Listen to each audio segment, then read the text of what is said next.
السلام علیکم۔ یہ ایک اور پیاری سی حدیث میرے سامنے سے گزری، تو یہ والی جو حدیث ہے یہ سیم آپ کو میں نے پچھلی حدیث جو سنائی تھی کہ اس طرح نبی پاک صلی اللہ علیہ وسلم نے کہا کہ میرے نام سے جب بات کرے گا تو وہ جھوٹی ہوگی، جو میں نے نہیں کی ہوگی تو اس کو ٹھکانہ جہنم ہے۔ تو اسی سلسلے میں یہ اگلی حدیث آ رہی ہے۔ اس حدیث میں بھی 3 بندوں کے بارے میں، یعنی کہ انہوں نے پھر سے ایک تو وہی ہے جو ٹھکانہ تلاش کرے، اور دوسرا جو ہے 2 اور بندے ہیں۔ تو اس حدیثوں کا نبی پاک صلی اللہ علیہ وسلم کے بیان کرنے کا مقصد یہ تھا کہ کوئی بھی انسان جو اسلام کا اتنا زیادہ اسٹڈی نہیں کرتا تھا، اگر اس کے سامنے سے یہ حدیث گزرے تو وہ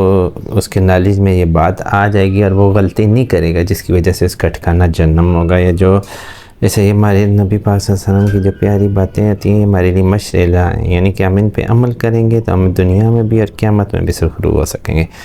تو اس حدیث میں رسول اللہ صلی اللہ علیہ وسلم سے کہ اپنی اولاد کا میرے نام کے اوپر نام رکھو، وہ نبی پاک صلی اللہ علیہ وسلم کہہ رہے ہیں کہ اپنی اولاد کا میرے نام کے اوپر نام لازمی سے رکھو۔ ایسی بات نہیں رکھ سکتے ہیں آپ، مگر میری کنیت اختیار نہ کرو، یعنی کہ یہ نہیں ہو سکتا، یعنی کہ اس طرح کے جس طرح ہوتا ہے، یعنی میری طرح نعوذ باللہ، تو اس طرح نہ کرو۔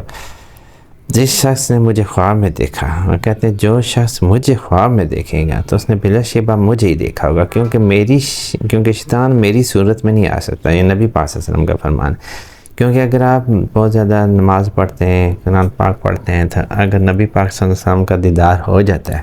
اگر نبی پاک صلی اللہ علیہ وسلم یہ سعادت آپ کو مقدر نصیب میں لکھی ہوئی مل جاتی ہے، تو یہ یاد رکھیں کہ وہ نبی پاک صلی اللہ علیہ وسلم ہی ہوں گے، کیونکہ شیطان کبھی بھی نبی پاک صلی اللہ علیہ وسلم کی صورت میں نہیں آ سکتا، کیونکہ خود نبی پاک نے فرمایا تھا، یہ 100% جو ہے نا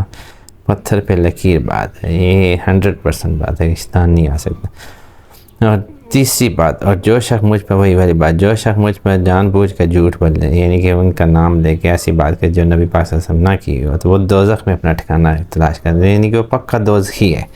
اس کا جو ٹھکانہ وہ دوزخی ہے۔ تو یہ جو 3 بندے ہیں جن کے بارے میں نبی پاک صلی اللہ علیہ وسلم نے فرمایا، یہ جن کاموں سے نبی پاک صلی اللہ علیہ وسلم نے روکا اور یہ بتایا کہ کیا ہے، یہ نالج ہے، یہ ہمیں اپنی زندگی میں یہ سکھاتا ہے کہ اگر ہمارے ساتھ ایسے واقعات ہوتے ہیں تو اس کا کیا مطلب ہے۔ تو یہ ہمارے نبی پاک صلی اللہ علیہ وسلم کا آپ یہاں سے ان کی ذات اور ان کی شخصیت کا معتدل ہونا اور اعتدال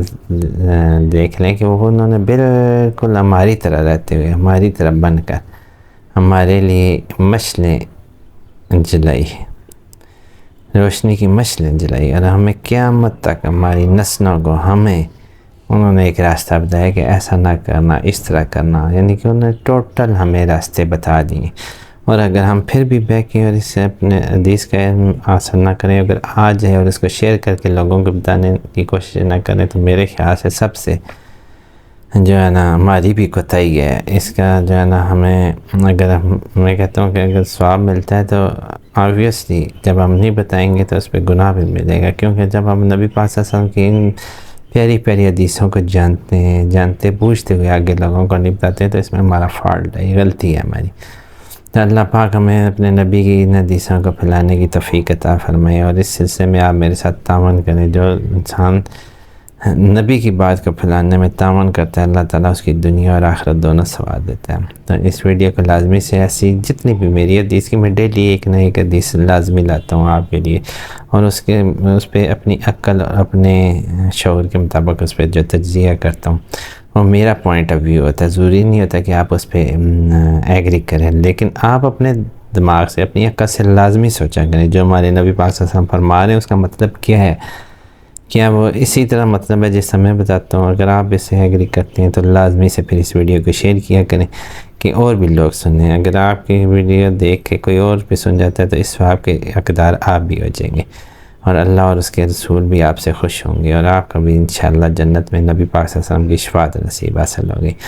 تو یہ بہت پیاری پیاری حدیثیں، بہت پیاری پیاری باتیں ہمارے نبی پاک صلی اللہ علیہ وسلم کی جو انہوں نے ہم سے کی،